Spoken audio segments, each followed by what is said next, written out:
Hey, so earlier I was talking about transformation, and I talked about, I was going to go into Hollywood and get some blacklight posters, and I grew up in the 60s and 70s in Hollywood, and at one time it was, I think, the 8th or 9th grade, I can't remember, but my buddy Jim Hansen and I, we got the bus after school to go home at the bus stop there on Santa Monica, just west of Van Ness, and there was this tire store called Jim's Discount Tire, and we used to go in there and get a soda from the little waiting room, maybe a Snickers or a Payday candy bar, and one day this guy Jim, the owner, comes up to us. He had like this big gut and all these gold chains, and he goes, "Hey, you boys want to make a buck?"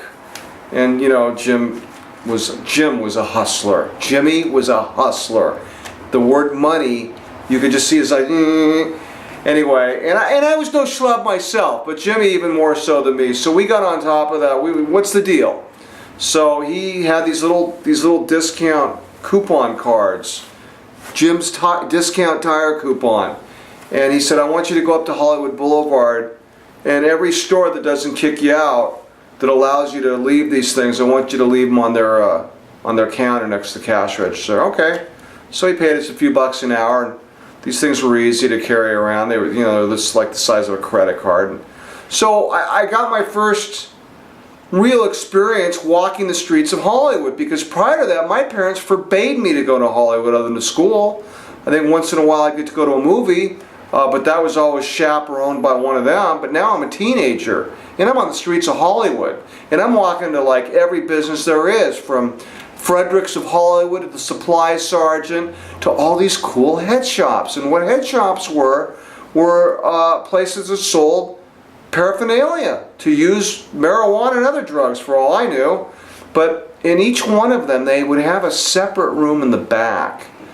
Usually there was a curtains to go in. It was all dark, and they had these amazing posters up on the wall that reacted to these ultraviolet black light fixtures, and it put off this purplish light, and if you were wearing a white t-shirt or anything white, your teeth, it would just react and become incredibly purple.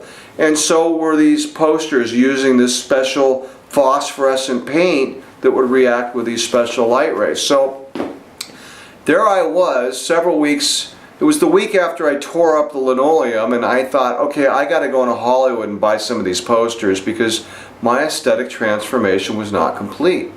I had my room, which was my new, den of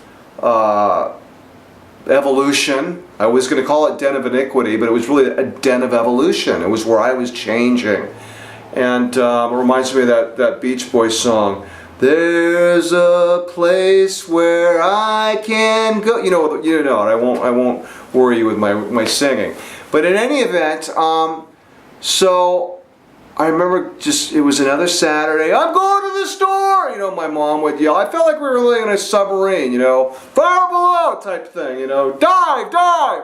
Anyway, so my mom's yelling, okay, great, she's going. So window got popped open, and the bong came out, and got some bong loads going. And I had this shitty little Radio Shack cassette player that I didn't even know it was shitty. I was so stoked to have a mechanism to play music. And I remember popping in the Doors Soft Parade cassette, and I remember that song, "Wild Child," and oh man, it just was pumping in me.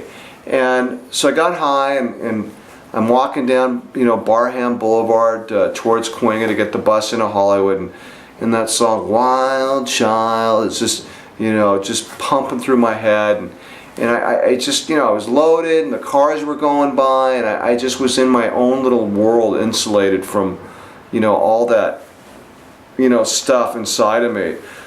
When I started getting high, all that stuff was still there. I just was, insulated from it. I didn't feel it anymore. It still was all there.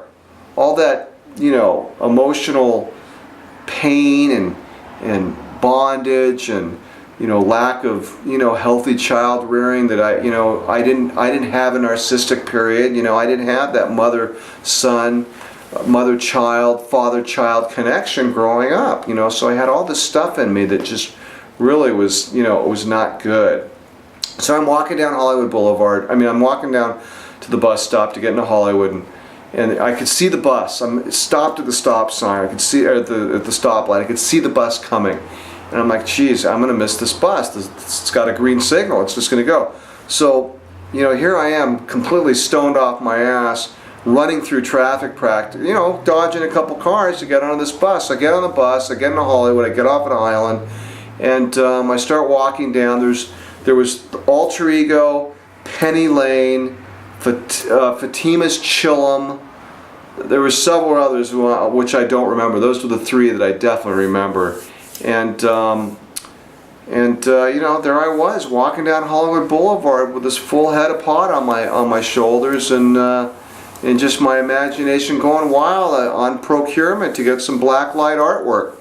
So there was two guys from Italy right across from the Golden Cup. The Golden Cup was the little pickup place where young guys would, you know, get hustled by older sugar daddies and such, and it was this gay spot that we didn't want to go anywhere near. It was so, you know, like we were going to get sucked into this vacuum and never escape. So it was across the street from Two Guys from Italy. And Two Guys from Italy was a place that Jim Hansen and I would go to often on our way back home after delivering these little coupons all day for this Jim's Tire thing. So Jimmy and I would go in there and we'd split a big old long meatball sandwich and have a Coke. And I was hungry that morning after smoking that weed and taking that bus into Hollywood, and I saw the Two Guys from Italy, and I said, I'm going to go in there. And when I used to go in there before, I would be very intimidated, because in front of Two Guys in the store next to were all these like Hell's Angels kind of, you know, motorcycle gang kind of guys with all these motorcycles, you know, they're on Hollywood Boulevard. And this time, when I walked in the side of Two Guys, my hair was a little longer, and I had a tie-dye shirt on now, and my jeans were a little holy, and, you know, I wasn't this nerdy, you know, geeky kid anymore, and I felt like, you know, kind of like I could assimilate into that whole Hollywood, you know, underculture. And so that was the beginning of another beginning. Anyway, more will be told on that. Meatball sandwiches at Two Guys from Italy surrounded by Hell's Angels. There you go.